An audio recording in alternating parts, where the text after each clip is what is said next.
Oi, Rafael, tudo bem? Boa noite. Boa noite, Júlia. Tudo bem? A gente fica Tu naquela, poxa, agora como é que é? Tem que entrou? ver. E aí? Você tá me ouvindo bem? Tô. Tu também tá Ah, ouvindo certinho? perfeito, perfeito. Então tá, então, bem, hoje os papéis estão invertidos um pouco, né? Você tá do outro lado para falar sobre o seu texto. É, Você tem aí uma ampla atuação junto a essa questão dos árbitros, né? Acho que até que você pode falar um pouquinho, contextualizar para a gente essa sua atuação. É uma família de árbitros, né? Então, enfim, acho que também vai agregar um pouco para contextualizar para o pessoal. Além de boa noite, Caio. Tô vendo aqui agora. Gente, eu tô desacostumada já desse negócio. É, Enfim, você está mais acostumado que eu, mas eu acho que você podia começar contextualizando que além de coordenador do IBDD, recém-nomeado procurador do STJD do futebol, até aproveito para te dar os parabéns mais uma vez. Obrigado. Enfim, aí acho que você pode contextualizar um pouco para a gente, para o pessoal que está entrando, para os amigos, enfim, para aqueles seguidores que talvez não conheçam aí sua atuação já há quantos anos, Rafael? Uns 10 anos, né? O cabelo branco acaba entregando, mas eu já É. com arbitragem já vai fazer desde a época da faculdade ainda eu já defendi usar o CBJD nos permite, né, como estagiários Uhum. atuar nos tribunais esportivos, então já comecei a defender árbitros ainda que durante a graduação, ainda no TJD do Paraná. Como estagiário, também tive a oportunidade no STJD em 2014, e tanto em algumas ações cíveis, quanto também perante TJDs, já continua com árbitros de futebol. Ah, que legal. Então, Rafael, lendo seu texto, né? Eu acho que a primeira pergunta assim que a gente precisa pautar a nossa conversa é sobre essa relação de emprego dos árbitros, né? Se eles são ou não funcionários das entidades de administração de desporto, né? Das entidades de organização dos eventos, e como é que você enxerga essa situação dos árbitros no nosso cenário atual? Perfeito. Primeiro, para mim é um prazer hoje estar aqui desse lado, né, sendo o entrevistado. A gente está acostumado a estar na parte de cima da telinha do celular, então é um prazer estar aqui contigo hoje. Agradeço realmente a nomeação para a Procuradoria, eu fiquei bastante feliz, né? Serei seu colega do STJD, então já deixo aqui a minha alegria e satisfação, né? E a gente que atua no lado da defesa, da bancada, hoje está atuando do lado para contribuir com o esporte, com o futebol dessa forma da Procuradoria, muito me honra. A minha relação Bom, com a arbitragem ela é muito íntima, né? Sou filho de árbitro, irmão de árbitro, então meu pai foi árbitro de futebol FIFA, ele encerrou a carreira em 97 e o meu irmão atuou até 2009, né? O Juliano Bozano, o Dalmo Bozano. Então, tá até nos assistindo aqui, eu acho. o Já Juliano tá. cumprimentou aqui a gente. Boa Cumprimento, noite. um abraço. Então, a relação com a arbitragem, ela já foi sendo, já vim para esse lado desde pequeno. Acabei indo para a carreira de jogador, afinal, se tivessem dois filhos árbitros dentro de casa, acho que seria demais, né? E- Complicado. então, essa paixão, ela vem de cedo. Essa questão dos árbitros de futebol, para quem não é habituado, às vezes imagina o árbitro de futebol como um jogador, né? Como um atleta. Poxa, ele apita Campeonato Brasileiro de Série A, Campeonato Brasileiro Série B ou um Campeonato Catarinense, ele é funcionário da Federação Estadual, ou se ele está apitando alguma partida em nível nacional, ele é funcionário da CBF, né? Da entidade organizadora do evento. Mas não é isso que ocorre, né? Por conta da legislação da Lei Pelé, a 9.615, ela especificamente ela traz que o árbitro, independente do serviço que ele prestar, ela vai ter um caráter autônomo, né? Então, o árbitro ele não tem esse vínculo empregatício, a gente fala com as entidades de administração do desporto, das entidades que organizam os campeonatos, né? Os árbitros, eles ao prestarem esse serviço, entende-se, no início ainda, na década de 90, alguns árbitros ajuizavam algumas ações no Tribunal Superior, primeiro no seu trabalho, depois ascendendo até o TST, para que houvesse esse vínculo, né? Eles defendiam que, poxa, mas eu atuo como árbitro, eu tenho essa responsabilidade, atuo diretamente, né? Tenho uma rotina de escalas, mas não, né? Essa decisão já do TST, já há muito tempo consolidada, é de que a lei é expressa, ela informa já que o árbitro ele vai prestar esse serviço de caráter autônomo, né? Então não há que se falar em uma subordinação, em qualquer outro daqueles requisitos que o jogador ou que um trabalhador comum possui com o árbitro de futebol por conta da legislação específica. Esse vínculo empregatício ele acaba sendo afastado, né? E o caráter autônomo do árbitro ele é claro. Autônomo que não significa profissional, né? Porque, poxa, a gente acompanha os árbitros hoje, o nível que eles são, que é exigido deles, né? A gente vê os campeonatos, então eu digo que os árbitros, ainda que a legislação, que a lei os enquadre como autônomos, de fato eles são profissionais do esporte, né? Eles estão num nível de exigência e num nível de cobrança que é muito alto, né? Mas ainda assim a estrutura que os árbitros possuem hoje ela é diferente muito de antes, da década de 90, 2000. A gente que acompanha os árbitros, a gente vê o suporte que eles têm, a gente vê, por exemplo, um teste físico, o suporte que eles têm das entidades, tanto das federações como da própria CBF, é muito grande para os árbitros, né? A gente vê a exigência deles é muito grande, mas em contrapartida, o suporte que os árbitros hoje possuem, tecnicamente, fisicamente, trabalho psicológico, eles são profissionais do futebol, né, por conta da remuneração que eles recebem, só não tem na carteira de trabalho, né, essa questão, mas a contrapartida o nível de exigência é similar, né, digamos assim. É similar. Eles têm toda a estrutura, não como um atleta, mas a questão de treinamentos, questão de a gente vê até nos últimos 2 anos a questão do próprio VAR, né? Um investimento que é feito na arbitragem. Então, assim, um investimento muito alto que condiz com todo o aparato, com todos os valores que são envolvidos por uma competição desse nível nacional que a gente acompanha. É verdade, é verdade. Eu até acompanhei algumas palestras, Rafael, que fala, e na própria tribuna também lá, né, do tribunal, a gente vê às vezes assim, a doutora externa, que normalmente está lá pela defesa dos árbitros e tal, como há um diferencial, dependendo da federação, do investimento na capacitação dos árbitros, né? Além da CBF, que a CBF não pode fazer por todos, né, digamos assim, ou apesar de tentar, mas, enfim, acaba que há uma complementação, né, desse suporte, desse treinamento pelas federações também, né, e aí já várias vezes foi pontuado como algumas federações se destacam nesse suporte aos árbitros, nessas tratativas aos árbitros, enfim, até mesmo na valorização do profissional, digamos assim, né? Aí eu prestei bastante atenção nesse ponto. E Rafael, deixa eu só pausar aqui. Você mais que ninguém vai me entender. A gente tem que dar oi aqui pro Caio. Fica à vontade. Pro meu PG, Paulo Schmidt, do Tribunal de Dopagem, que eu vi que entrou aqui. Para o Renato, Renatinha, né, que também faz aqui com a gente a condução das lives com excelência.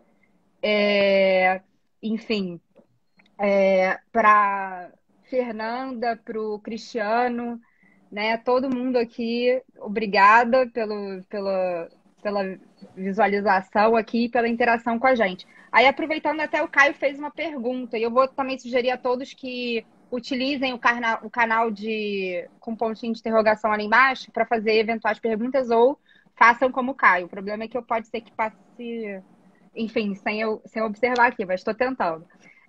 Ele coloca aqui para gente: é viável a organização por meio de cooperativas? Perfeito, Caio. Um abraço para o Caio, né? Eu conversei com o Caio ainda semana passada. O Caio é um professor também para todos nós. Até entrando nessa questão da cooperativa, é possível muito se os árbitros tiveram uma grande expectativa, a profissionalização, até a regulamentação da profissão do árbitro, né? Em redação da lei de 2013, acabou sendo publicada como a 12.865, que trata da regulamentação do árbitro de futebol. O parágrafo 4, o artigo 4, ele traz essa possibilidade, sim, né, dos árbitros se organizarem em cooperativas, em associações, para prestarem esse serviço, né? Existem até algumas organizações que prestam, então é possível, sim, os árbitros se organizarem, né?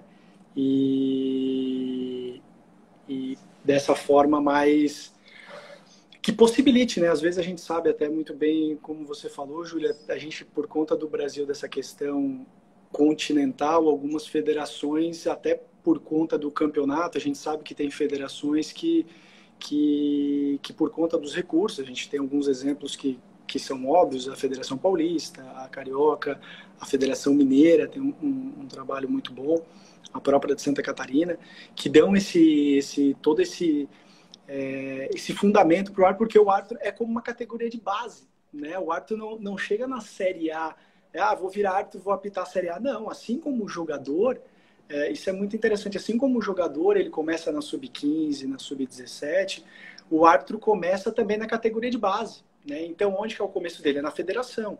Então, ele começa na Sub-15, ele vai depois para uma Sub-17, vai para uma Série B. Então, essa base da federação ela é muito importante.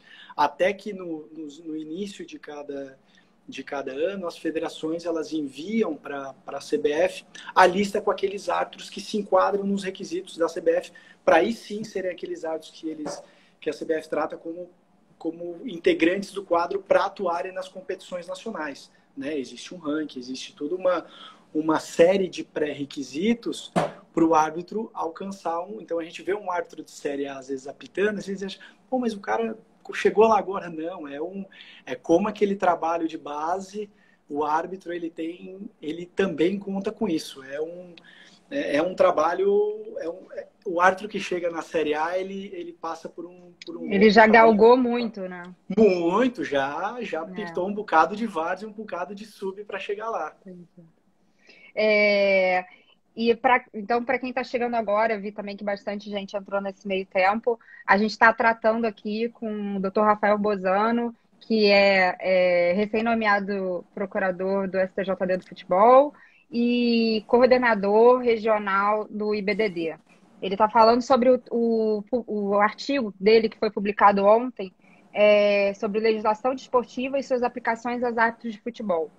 Então, Rafael, e aí dando continuidade, a gente entendeu, né, todo esse nível de exigência criterioso aí em relação aos árbitros, até mesmo desde a formação, foi como você falou, né, os atletas vêm desde a base e assim como eles, os árbitros também têm toda uma exigência de aptidão física, enfim, para conseguir atuar aí numa Série A de um brasileiro, por exemplo.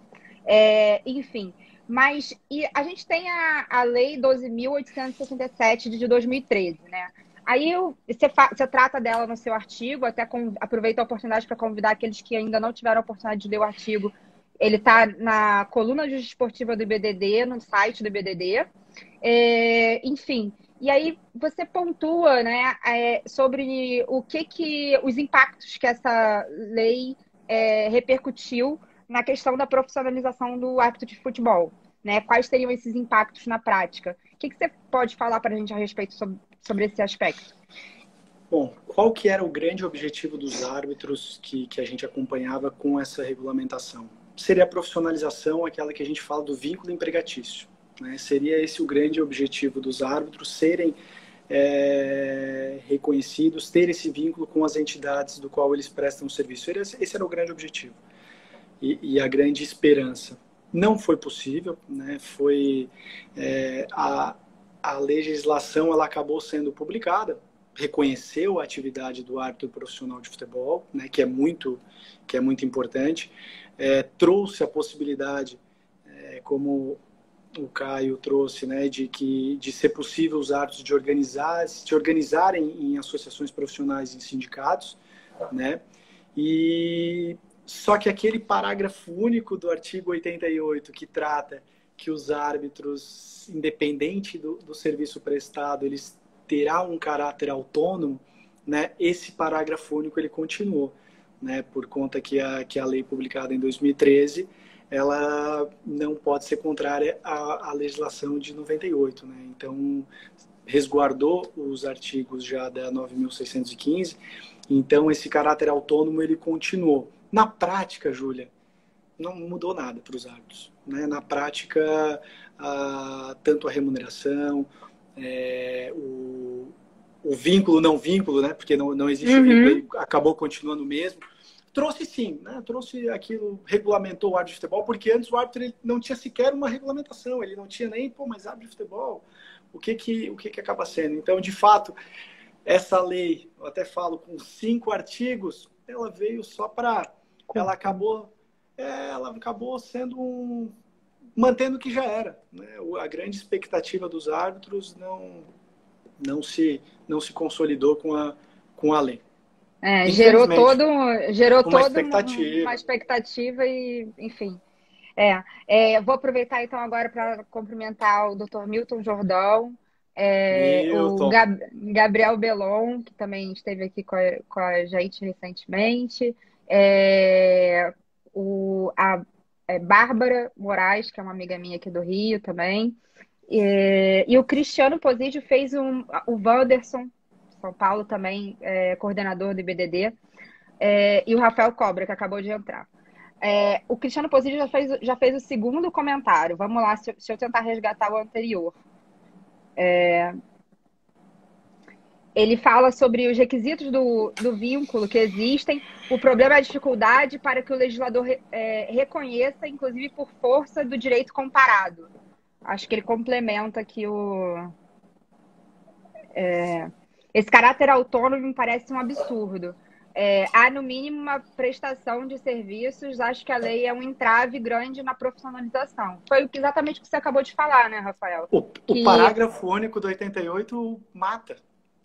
Como o Cristiano falou, até mando um abraço, tive a oportunidade de fazer uma live com ele na sua posição, Júlia.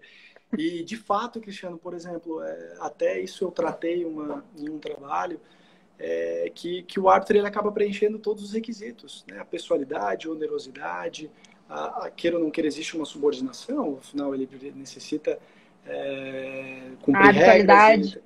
A habitualidade, Júlia, você que trabalha na procuradoria, você acompanha as súmulas, às vezes o árbitro que atua na quarta, ele é o mesmo árbitro do domingo. Então ele tem uma viagem de terça para estar no jogo quarta, ele viajou terça, já é escalado no próximo, ele já viaja na sexta, então existe uma habitualidade, mas de fato todas as decisões, né,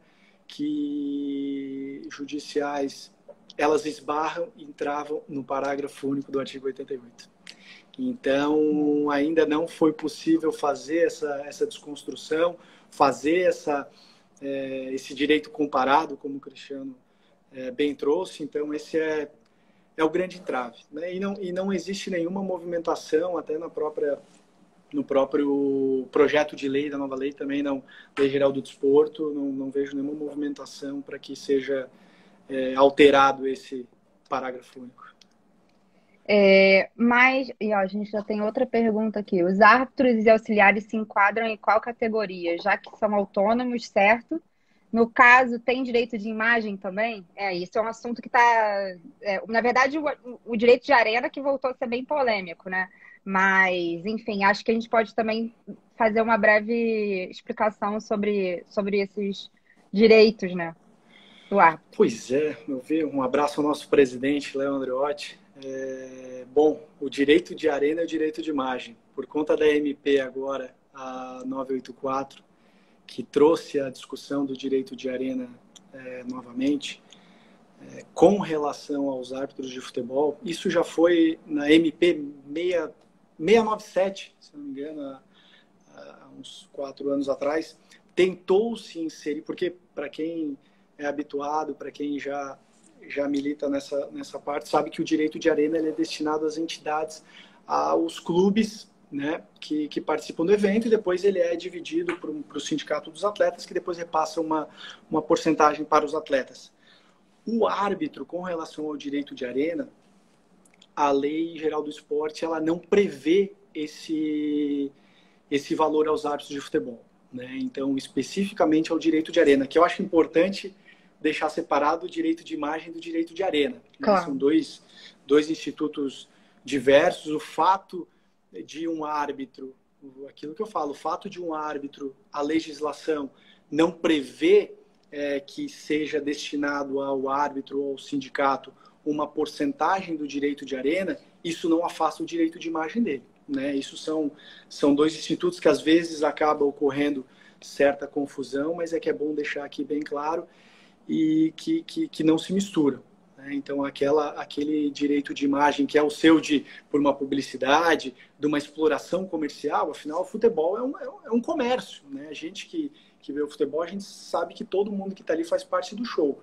Né? E por conta da MP 984 agora, voltou-se também ao direito de arena ao árbitro.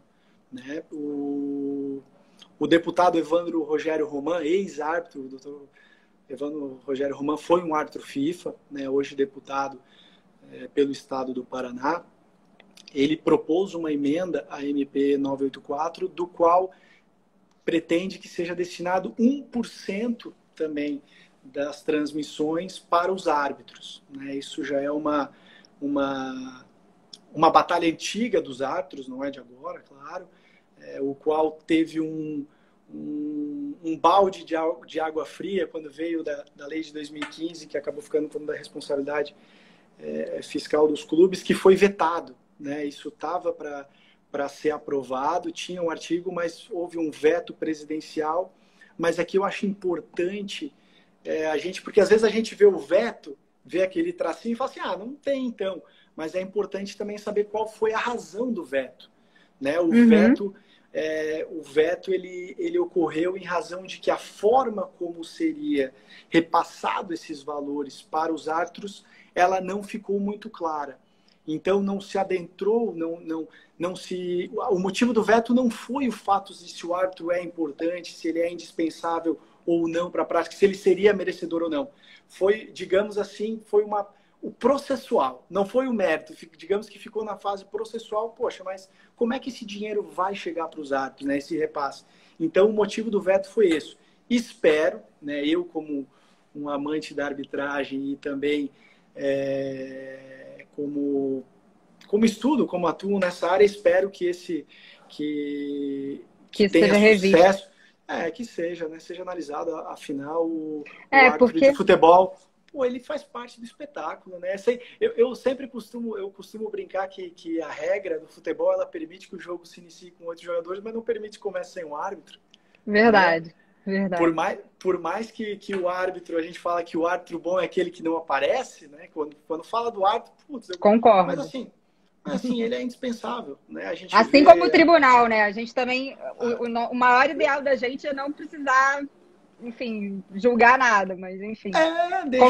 E o nosso trabalho depende muito do trabalho do árbitro, porque a gente se pauta muito pela súmula, né? Então, a gente acaba, é um trabalho intimamente ligado ao outro, então... Perfeito, que o primeiro contato é com a súmula, né? A gente olha a súmula, exatamente. Poxa, o que aconteceu com a súmula? A gente tem aquela escala, a gente acaba acompanhando os jogos, mas enfim, de fato a súmula ela pode, enfim, valorizar uma denúncia ou, né, enfim, não trazer ali tantos elementos que a gente possa explorar numa denúncia. Mas vou aproveitar para dar oi para a Selma. enfim, tem muitos amigos aqui falando com a gente. Rafael, eu tô um pouco perdida aqui, ó. Mas Ô, Julia, todos te faz parabenizam. parte. Não, faz parte, né? Ai, que bom, você tá me tranquilizando. Mas, enfim, Conheço.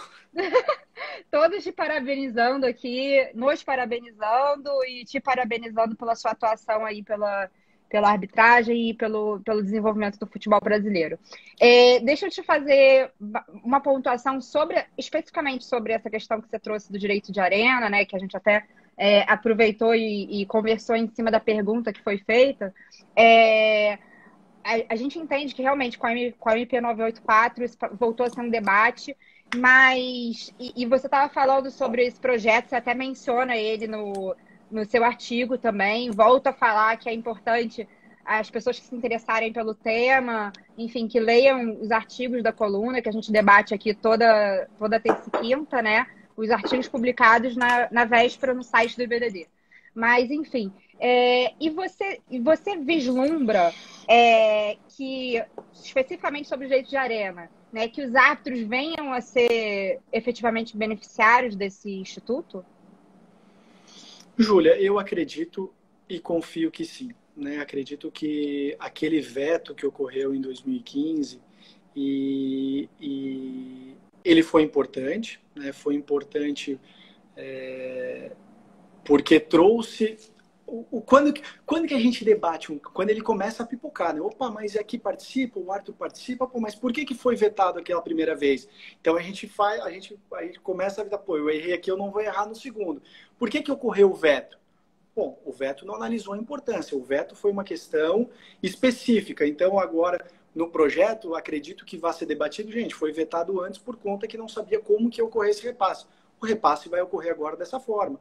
Vai ser passado pela Associação Nacional de Árbitros, que a Associação Nacional repassa um valor para os árbitros, assim como ocorre com os atletas. Né? Eu acredito que por conta do deputado Evandro Roman, por ter sido árbitro, por saber como funciona, né? Creio que dessa forma, nesse momento, nesse atual momento, acredito também, Júlia, que os últimos 2 anos, no último ano, a gente viu uma mobilização da própria CBF. Né? A gente se recorda, no passado, foi em agosto, uma campanha lançada respeito aos árbitros, né? que a CBF encampou. Então, trouxe esse personagem do esporte, do futebol, como peça imprescindível. Né? Não existe, não tem como o árbitro. Existe a rodada 10, a gente sabe. O árbitro, às vezes, ele é tão conhecido quanto o jogador. Eu digo que, às vezes, tem um árbitro central, um árbitro assistente, que é mais conhecido que, às vezes, um próprio jogador. Né? Empresas patrocinam os árbitros, os uniformes. Então, assim, ele é parte integrante do espetáculo. Nada mais justo, né, que agora, como se voltou-se à tona esse assunto de direito de arena, e por já existir esse movimento de propostas de emenda, acredito que sim, esse assunto tem que ser debatido. O árbitro de futebol merece, e nada mais justo do que ter também uma recompensa, um valor destinado ao direito de arena, porque se de fato todo esse esporte profissional que a gente é acostumado a observar, a trabalhar, ele ocorre por conta do árbitro. Né? Também muita gente fala, pô, mas aí o torcedor, o policial... Poxa, existe jogo com portão fechado. Né? Então, existe. assim, Infelizmente existe. Infelizmente existe. Então, assim, não é o fato de ter torcida, policiamento. A gente sabe que o árbitro... Eu entendo, Júlia, quem sou eu, mas eu entendo que aquelas pessoas, aqueles personagens que contam que estão nas regras do futebol, naquelas 17, são poucas, mas aqueles personagens que são indispensáveis para a prática do futebol, eles sim são merecedores também. Se o jogador que está na regra do jogo, o árbitro de futebol também é merecedor do direito de arena. Né? Eu entendo que as transmissões de esporte, de futebol, tem uma pessoa específica para comentar a arbitragem, né? Então, eu entendo e torço, né, como um amante da arbitragem, torço para que essa seja 1%, seja 0,5%, aí também a questão, a justificativa, o valor, a gente sabe a complexidade que mas acredito que que vá ser, sim, reconhecido esse direito de arena também aos árbitros de futebol. Vamos torcer. Até tem um comentário muito interessante aqui, eu não sei o nome da pessoa, mas ela fala assim, acho que até mesmo, já que fazem parte do espetáculo, quando eles erram muito, eles também são punidos. Exatamente, né? Eles sofrem até as sanções e no caso, são definitivamente parte do espetáculo, cada vez até mais uma questão que é abordada no seu artigo, que é com a tecnologia, com essa alteração das regras, especificamente do futebol, né, que a gente está falando agora, com árbitro de vídeo, enfim, a responsabilidade deles é maior, né, a participação efetiva deles no espetáculo acaba tendo uma relevância ainda maior e de fato, né, eles acabam sendo punidos quando cometem eventuais enfim, infrações disciplinares. A gente tem todo um capítulo do CBJD destinado aos árbitros. Até queria, enfim, não vou te botar em maus lençóis perguntando sobre o CBJD, mas enfim, também fica aí de repente um possível tema para o futuro, né? E aí realmente esse comentário do quanto eles podem vir a ser penalizados, né? Realmente achei de extrema relevância. O Newton, desculpa, ele acabou de falar aqui que ele se chama Newton. Obrigada, Tá Newton, aqui, pela sua contribuição. Newton. Obrigado, Newton. Forte abraço. Enfim, e aí me fala também, assim, porque o Estatuto do Torcedor, ele pauta muito dessa atuação dos árbitros, né? Até inclui a questão dos sorteios, toda essa organização, essa questão das penalidades que a gente estava falando agora, enfim. Quais são, especificamente do Estatuto do Torcedor, como é que você vê essas implicações aos árbitros? Assim, o que você pode comentar para a gente engrandecer esse debate aqui? Perfeito, Júlia. Só deixando um abraço para o Newton. E, de fato, Newton, os árbitros, também a doutora Júlia sabe que quando o relatório vem lá com alguma omissão, com algum erro na descrição dos fatos, ele sim, ele é denunciado pela Procuradoria e incorre em ser penalizado. A gente tem alguns artigos que trazem pena mínima de 15, alguns pena mínima de 30 dias, então o árbitro ele tem as sanções por conta do seu trabalho, seja pelo TJD, né, pelo CBJD, mas também pela técnica, né, Júlia? Às vezes um árbitro ele tem um erro de fato que a gente fala, que ele acaba não se enquadrando no CBJD por uma punição no TJD, mas ele acaba tendo uma punição na comissão de arbitragem, né, uma reciclagem que eles utilizam bastante esse nome. Então o árbitro sim, ele acaba sofrendo essas sanções. Quanto ao Estatuto do Torcedor, é mais uma legislação do qual os árbitros eles acabam fazendo algumas referências aos árbitros, né? O Estatuto do Torcedor veio como uma legislação importante digo eu, até mais para proteger o espetáculo e também o torcedor, né? O próprio nome já diz, ele até traz uma equiparação do torcedor como um consumidor, né? Então, como você falou, Júlia, a questão do sorteio, ele trouxe também essas mudanças na forma da escala da arbitragem, né? Alguns prazos para apresentação, de como seria feita. E isso, no início, quando foi alterado, gerou uma certa dúvida e até de como seria feito. No começo, não sei se você se lembra, por sorteio. Colocava os árbitros num globo, ele é girado e o árbitro tal vai apitar tal jogo. Então, a gente teve situações de árbitros que perderam 11 sorteios, então a bolinha dele perdia, e no 12º ele foi sorteado para apitar um jogo que como era pontos corridos, era que decidia o campeão. Então imagina, o árbitro é ritmo de jogo, né? Ele precisa estar atuando, ele precisa estar com ritmo. Então essa forma ela foi melhorando, hoje ela é feita por audiência pública, né? Então quem tiver curiosidade, acesse os sites das federações, da própria CBF, aparece a escala do árbitro. Então, às vezes, aquele torcedor, quem que vai apitar meu jogo? Pode acessar lá no site da CBF ou das federações, normalmente é feito um sorteio público do árbitro, né? E o Estatuto do Torcedor também veio como uma necessidade por conta dos problemas que a gente... Dos problemas, não, eu prefiro trazer como o problema, né? O que a gente teve em 2005 do escândalo da arbitragem que acabou... Da arbitragem não, também do árbitro, né? Que foi um árbitro específico que atuou em 11 partidas. O STJD acabou até anulando essas partidas, que foi numa questão de que houve manipulação de resultados, né? Então, é um caso único e isolado, né? Depois disso...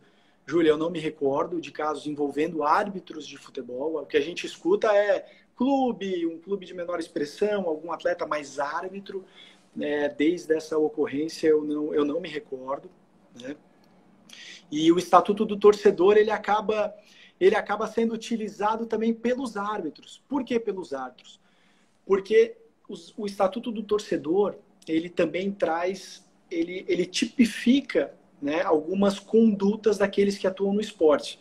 Cito aqui como o artigo 41C, por exemplo, ele traz que solicitar ou aceitar para si ou outra em vantagem ou promessa de vantagem patrimonial para falsear o resultado de uma competição esportiva ou evento associado.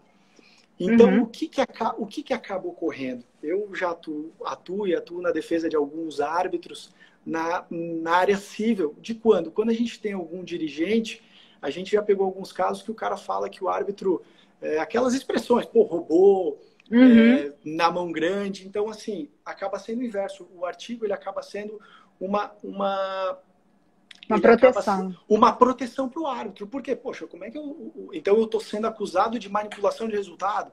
Então, isso acaba sendo fundamentação também para os juízes na hora da responsabilização, da responsabilidade civil, tanto de dirigentes quanto de atletas, justamente o Estatuto do Torcedor, né? Porque o árbitro ele sofre uma injúria, sofre uma calúnia de estar favorecendo. Então, ele acaba também sendo uma proteção para o árbitro. É muito importante essa aplicação. A gente também teve o Estatuto de Torcedor, alguns torcedores que ajuizaram ações também contra árbitros. Eu também tive a oportunidade de participar. Eles ajuizavam algumas ações contra o clube, contra a equipe de arbitragem ou a entidade organizadora de evento, pedindo uma equiparação de consumidor. Então, pediu até inversão do ônus da algumas coisas. Meu Deus! Para ver, Júlia, o que acontece. Mas não existe o dolo, então assim, não ficaria. Ele acaba sendo aquilo que a gente fala, é um erro, né? Acaba sendo, é como você querer punir um jogador por perder o pênalti. Cara, faz parte um impedimento mal acertado. Hoje em dia, com o VAR, esse minimizou, mas ele acaba sendo um lance interpretativo, tu trazer um dolo, trazer uma manipulação. Então, eu vejo como mais o Estatuto do Torcedor mesmo como uma proteção para os árbitros. Entendo. E vou aproveitar para também cumprimentar nosso presidente, doutor Leonardo Andreotti, agradecer a oportunidade de a gente estar aqui, né, compartilhando essas informações, enfim. O próprio Newton agora, ele pede desculpa, não sabe se já foi respondido, mas ele aborda a questão do Covid, né, da crise financeira devido à pandemia, como ficou essa crise para os árbitros. E antes de você responder, Rafael, vou também cumprimentar a doutora Solange Guerra Bueno, né, que ela fala aqui da máfia do apito, desse caso, né, exatamente. De fato, foi em 2005, foram 10 ou 11 partidas anuladas, né? Não lembro agora exatamente. Mas, enfim, cumprimentar a doutora Solange aí, dar boa noite para ela também. Mas aí, você trata no seu artigo sobre essa questão do suporte que a CBF tem dado, né, aos árbitros, já mais de uma parcela de ajuda, né? E voltando também numa questão que você já falou, que você também trata no artigo, até no mesmo parágrafo, se não me engano, ou bem próximo, a gente vê também, acompanha, eu pude acompanhar o lançamento daquela campanha que você citou aqui agora, e de fato, assim, o trabalho em relação à arbitragem parece que com uma equipe recente, acho que tem um pouco mais de um ano, né, ou 2 anos, enfim, a gente vê realmente que os trabalhos em relação aos árbitros foram muito, como é que eu vou dizer, estão cada vez mais com mais afinco, né, por parte da confederação. A gente vê um suporte maior, como a palavra que você disse no início, né? Então, enfim, queria que você comentasse um pouco a respeito da questão da crise do Covid e sobre, que eu acho que está intimamente ligada a essa parte do suporte, né, de todo esse apoio dessa equipe em relação à coordenação da arbitragem, parte da confederação. Perfeito, Julia. O Covid também atingiu os árbitros, por serem trabalhadores autônomos, a remuneração do árbitro é por partida. Então, a gente imagina que os árbitros... Nem sequer houve o Campeonato Brasileiro, que começaria em abril, então eles estavam só com os campeonatos. Teve Copa do Brasil, mas então a CBF, como você falou, essa nova gestão, capitaneada pelo seu presidente, o Leonardo Gaciba, também um ex-árbitro FIFA, né, de extrema competência, então com o presidente Rogério Caboclo. Então essa nova gestão iniciou em abril do ano passado, né, abril de 2019, e a gente vê o esforço e o suporte mesmo com relação à arbitragem. No próprio Covid, na pandemia, logo no início, para dar essa tranquilidade para os árbitros, a CBF ela liberou, né, ela forneceu para os árbitros o correspondente a uma escala que eles teriam, né, uma parcela, e depois, se não me engano, foram 2 ou 3 e ficou como uma doação. Os árbitros não vão precisar. No primeiro momento, seria uma antecipação da taxa, né? E depois a CBF acabou doando para esses árbitros mesmo essa parcela. A gente vê que foi às vezes, a gente sabe que tem, por mais que não seja profissional, a gente sabe que tem árbitros que dependem somente da arbitragem, né? Árbitros que atuam quarta e domingo, dificilmente a gente os imagina em outra profissão, né? Imagina, Júlia, você no seu escritório com um árbitro: ô, doutora Júlia, tudo bem? Eu vou estar num jogo domingo, eu volto só terça de manhã, tá? Não, tudo bem. Aí na segunda ele fala: poxa, doutor Júlia, fui escalado na quarta-feira, eu volto na quinta. De novo. Então, assim, e às vezes até por aquela questão do quão continental, né, o nosso país, às vezes esses translados demoram aí, né, bem mais tempo e tal. E árbitro concentra também o jogo. O árbitro não é o jogo do domingo, né? O jogador ele é acostumado a concentrar, fazer a concentração. O árbitro concentra também. Ele chega um dia antes, ele descansa, ele se prepara para o jogo, né? Então, assim, a gente fala que VAR, televisão, uma coisa era apitar lá na década de 90, tinha uma câmera e às vezes ficava uma para o impedimento. Hoje é enorme a pressão que os árbitros sofrem, até por conta do que está envolvido. Eu falo dos valores, né? A gente vê os valores de premiações, os valores das competições, então dos patrocinadores, né? Então, assim, a responsabilidade que recai para um árbitro, ela é muito grande, né? Então, de fato, esse suporte dado pela CBF, até por ser capitaneado por ex-árbitros, isso é uma coisa que eu vejo como salutar, porque de fato é alguém que esteve lá no campo, que sabe como funciona, né? Às vezes a gente de fora, poxa, mas será que é tudo isso? É moleza, apitar o jogo, vai lá. A gente sabe que é complicado. Então esse pilar social, esse pilar técnico, esse pilar psicológico, né, ele é muito bem tratado e eu posso dizer para os torcedores aí de todos os clubes que o Brasil está, assim, bem servido de árbitros, né? A gente, Júlia, você que já está no STJD, na Procuradoria já há algum tempo, já há mais de 4 anos, já está tô iniciando agora o novo mandato. Já está o novo mandato, então acredito que até você consegue ver acredito que uma diminuição até das próprias denúncias, né? Os próprios relatórios, eles acabam sendo mais completos. Então, tudo isso é um trabalho que acredito que vem dando resultado, e a gente vê que, eu digo que a arbitragem brasileira, a gente que acompanha e conversa, eu digo que é uma das estaria top mundo, né? Porque a exigência do futebol brasileiro, ela é muito grande, né? Então... E o futebol é uma modalidade, enfim, é referência, né, no Brasil. A gente não tem uma outra que se equipare, né, em termos de de densidade, de habitualidade, até de apelo ao público, então, Perfeito. abrangência de. Então, realmente é evidente que. Uma coisa, até trazendo um feedback, assim, eu acabei sendo a procuradora escalada para a comissão das intervenções, né, que foram durante o mandato anterior, que ocorreram. Ali realmente você vê a diferença, né, dos árbitros que atuam no Campeonato Brasileiro para aqueles que atuam no estadual, né, em termos até da riqueza de detalhes numa súmula, enfim, realmente assim é um trabalho impressionante. E eu tive a oportunidade também de assistir uma palestra do Gaciba, sabe? E aí ele assim, explicou pra gente bastante assim toda essa parte estrutural da equipe de arbitragem. Até uma das coisas também que era muito falada lá na tribuna é que assim o impacto que uma simples denúncia no tribunal já gera na rotina lá do árbitro, porque ele às vezes já é retirado ali da escala, enfim, né? Então,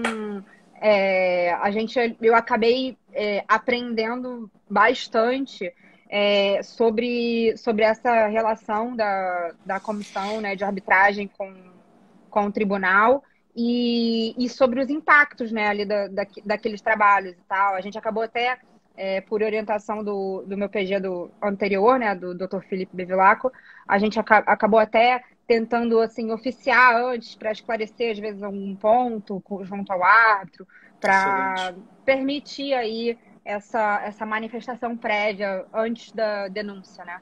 Então, assim, Perfeito, Ju. eu vi assim, até tenho certeza que agora o Ronaldo Piacente também vai conduzir de forma exemplar aí a Procuradoria e acho que é um ponto válido para a gente adotar, né, para os trabalhos a partir de agora, porque, de fato, foi o que você disse, é uma responsabilidade muito grande com a TV, com todos os mecanismos, as ferramentas hoje em dia, né, às vezes um erro, né, que não chega a ser erro, né, que foge à possibilidade do homem comum, né, mas com todo esse aparato tecnológico, a gente fica um pouco. Os árbitros ficam bem mais expostos, né? Então, Sim, hoje em dia realmente. são vários. Mas essa questão que você falou, Júlia, de até notificar, até questionar o árbitro antes, eu vejo importante, porque uma denúncia e uma punição para o árbitro, a gente que atua, a gente sabe que a punição do árbitro, às vezes, ela parte de 15 jogos, né?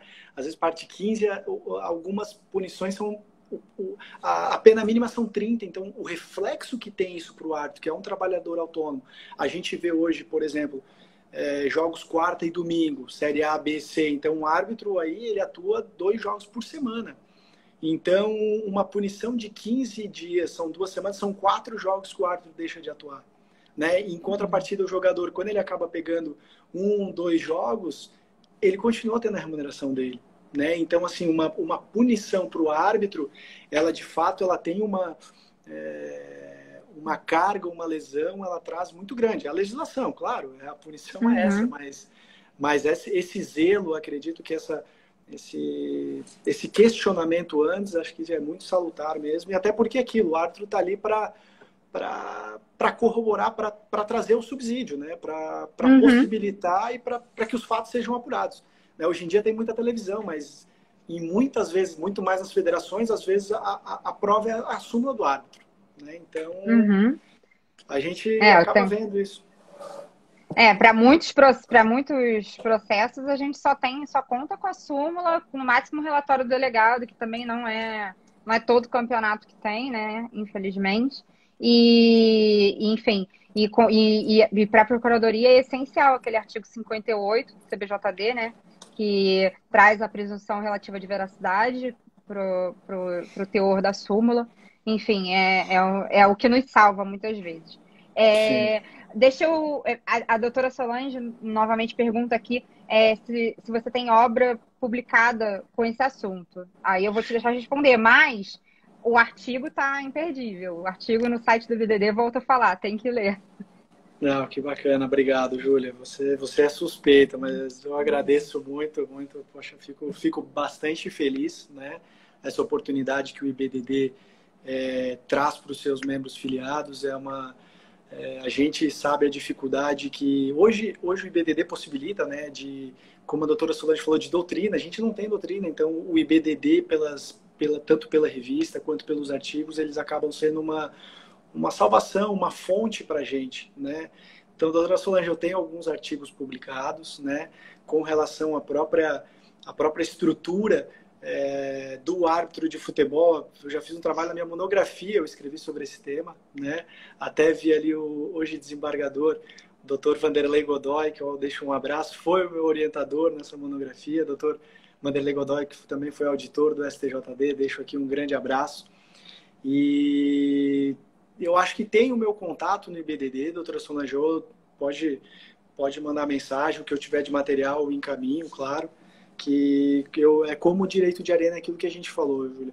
Quanto mais se fomentar o debate, quanto mais pessoas questionarem, pô, mas por quê? Mas por que o árbitro não ganha? Será que merece?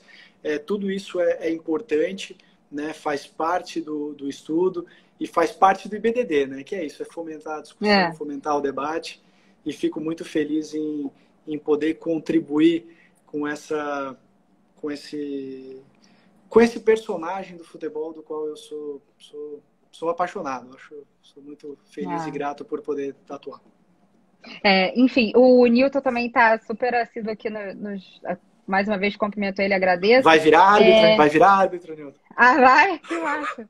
Enfim, ele fala, inclusive, ele aborda que em outros países já existe a remuneração mensal para o árbitro, né? E que isso poderia ser adotado. A Inglaterra foi exatamente o que você falou.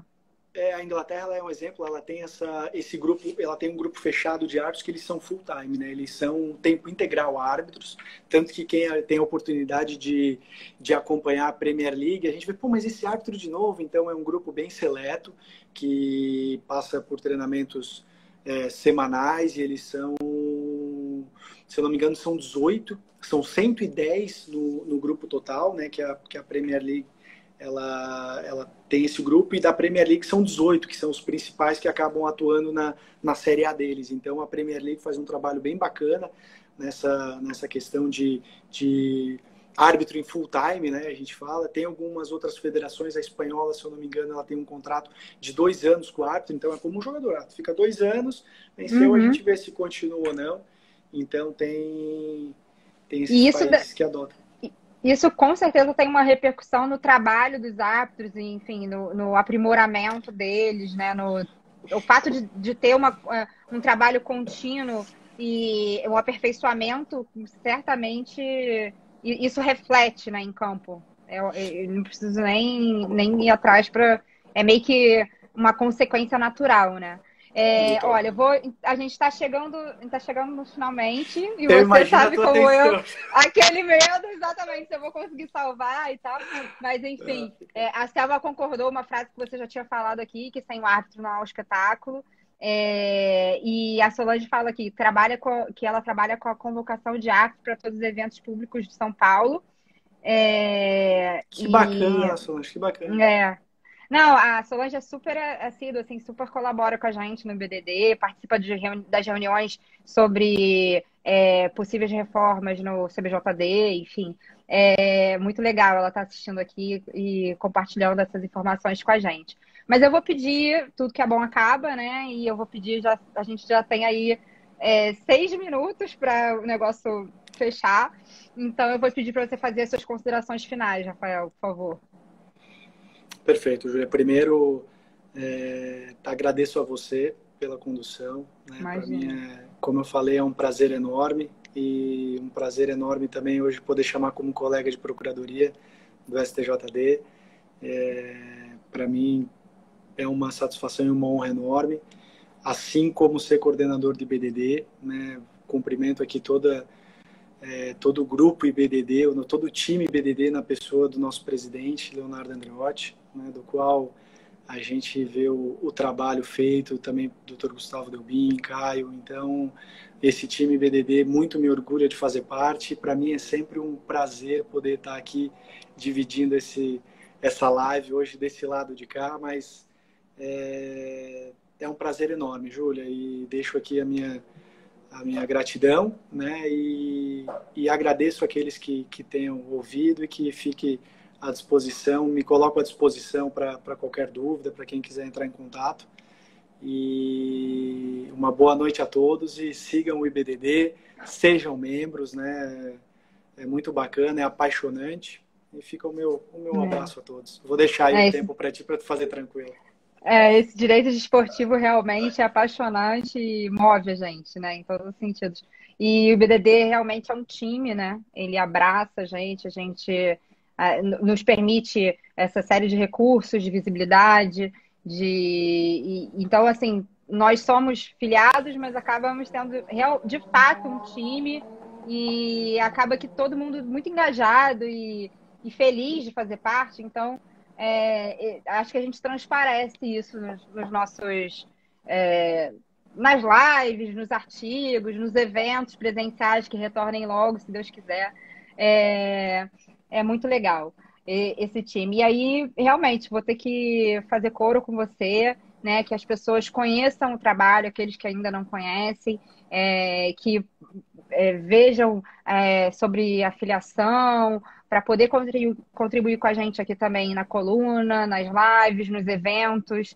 E no mais, te agradecer também, Rafael. Um prazer interagir com você, com todos ali, mas em especial com você, porque a gente passa pelos mesmos nervosismos aqui conduzindo a live. Então, acaba que você já esteve no meu lugar, enfim. Aí fica um pouco mais fácil essa comunicação. E o tema também, enfim, super atrativo, né?